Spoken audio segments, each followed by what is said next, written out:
Evangelho de Jesus Cristo, segundo escreveu João, capítulo 9, versículos 35, 36, 37 e 38.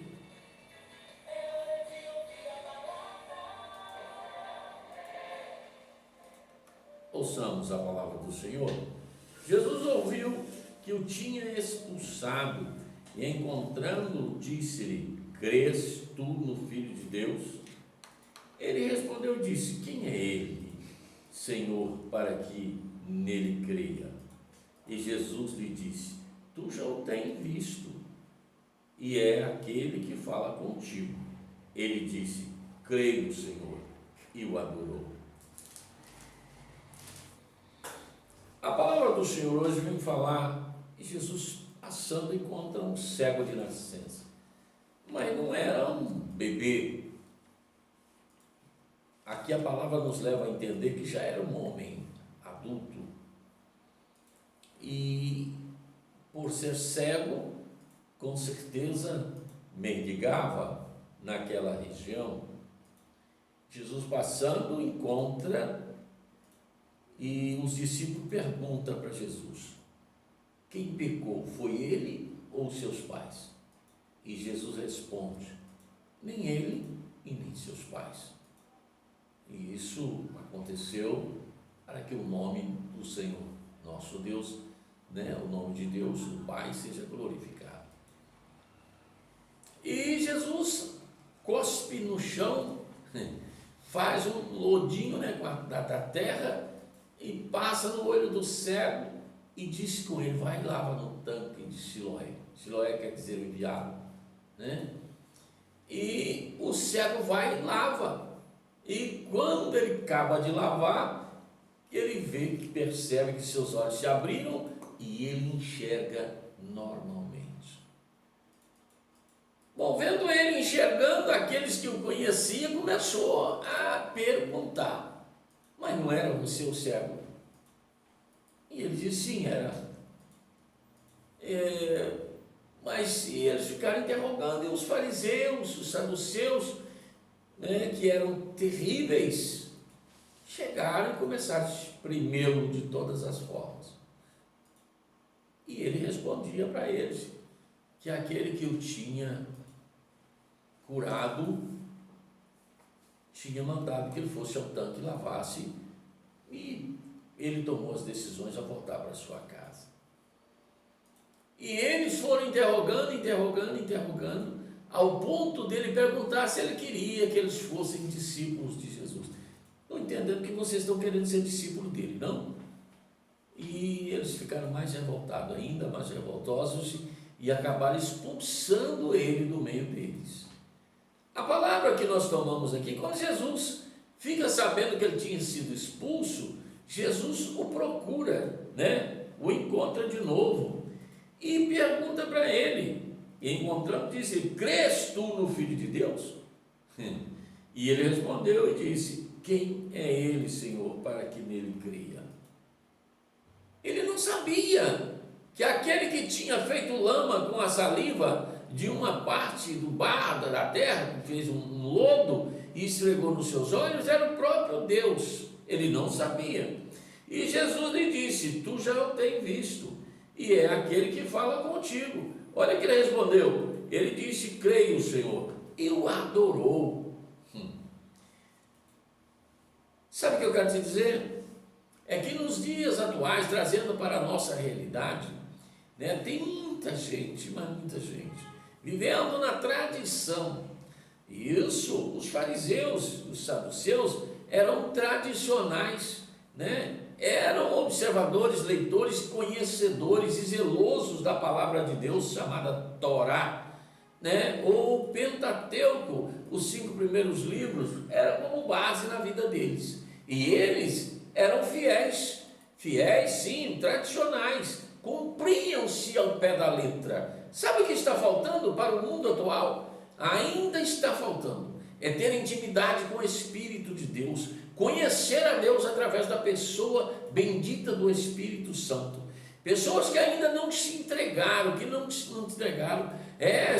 quando nós falamos isso aqui, vem à mente a vida de Paulo. Paulo foi criado, educado aos pés de Gamaliel, o maior rabino da sua época. Paulo era um homem de posse, era bem, né, assim como a sua família, por isso foi educado em uma das escolas bem vistas da sua época.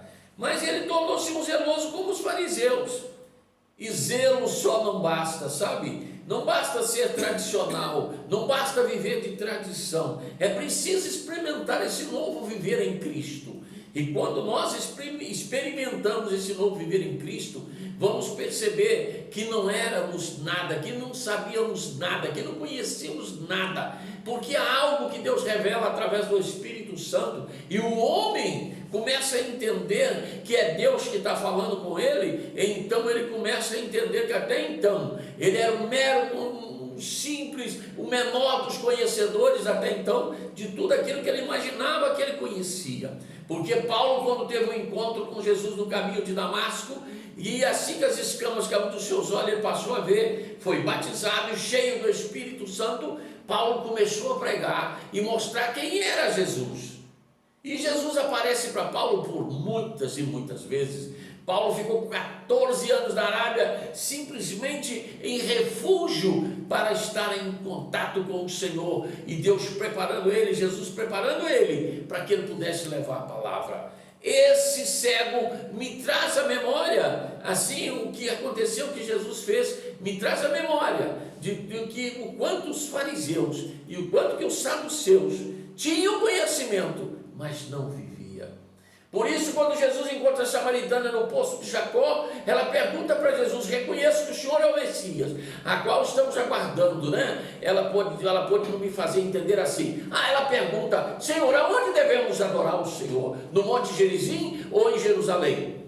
Não foi assim a pergunta. Ela disse: nós samaritanos adoramos no Monte Gerizim, vocês judeus adoram em Jerusalém. Ele disse: ei, mulher, está chegando a hora em que não vão adorar o Senhor nem no Gerizim, nem em Jerusalém, porque o Pai está à procura de verdadeiros adoradores, os quais o adoram em espírito e em verdade. É diferente de ser tradicional, é diferente de viver algo que alguém um dia teve uma revelação e colocou para que você entendesse, e você começa a viver aquilo e não muda, vai a vida inteira vivendo aquilo. Então eu estou aqui para te dizer nessa noite: toma uma decisão e busque mais viver uma vida no Espírito, porque essa vida de tradição pode te levar a muitas e muitas e muitas dificuldades. Então eu te digo: creia e viva uma vida no Espírito de Deus. E o cego pode dizer isso a eles, que eles também estão entendendo que vocês estão querendo ser discípulo dele. Quer dizer, o cego estava dizendo: vocês nunca fizeram nada disso, viveram na tradição, e ninguém de vocês nunca viram um cego de nascença voltar a viver. A Bíblia diz aqui, o capítulo 9 todo do Evangelho de João vai deixar claro praticamente isso, né? Porque a tradição são aqueles que observam e acham que está correto. Sabe como é que é a tradição? É vestidos longos, é calça linda, sapato gravata finíssima, né? Um falar que você fica imaginando como pode ser tão culto, tão preparado para falar, não é mesmo? Mas é só letra, é só tradição. E ver no Espírito é aquele mais simples, que fala assim: nós fomos, nós vai, nós comeu, aquele simples que fala assim. Aí quando ele abre a boca, o Espírito de Deus enche ele, e ele fala coisas que você nunca ouviu, ou se você ouviu, vai imaginar como aquele simples caipirão pode ter conhecimento daquilo. Aí você vai perguntar: como pode esse ter conhecimento disso? E você vai entender que ele está vivendo uma vida no Espírito. Viva uma vida no Espírito.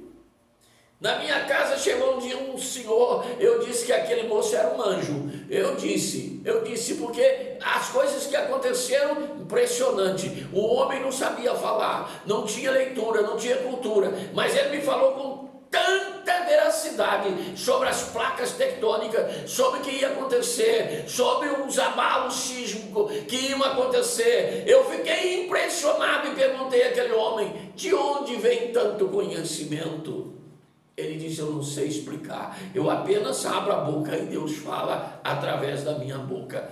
Mandei um motorista levar ele, colocou no meu carro, levou até o alto da placa. Quando chegou, ele disse: não preocupe, meu carro já está vindo. E mostrou com o dedo, falou: é aquele lá. O carro veio, encostou, apanhou ele e foi embora. Ninguém nunca mais ouviu falar do moço. Mas ele esteve na minha casa para me mostrar que aquele que vive no Espírito, Deus o usa de forma tremenda na terra. E Jesus veio para mostrar isso, aqueles que eram zelosos e tradicionais, e dizer a eles: raça de víbora, sepulcros caiados, enganadores, fraudulentos, mentirosos. Jesus os chamou de tudo isso. Por quê?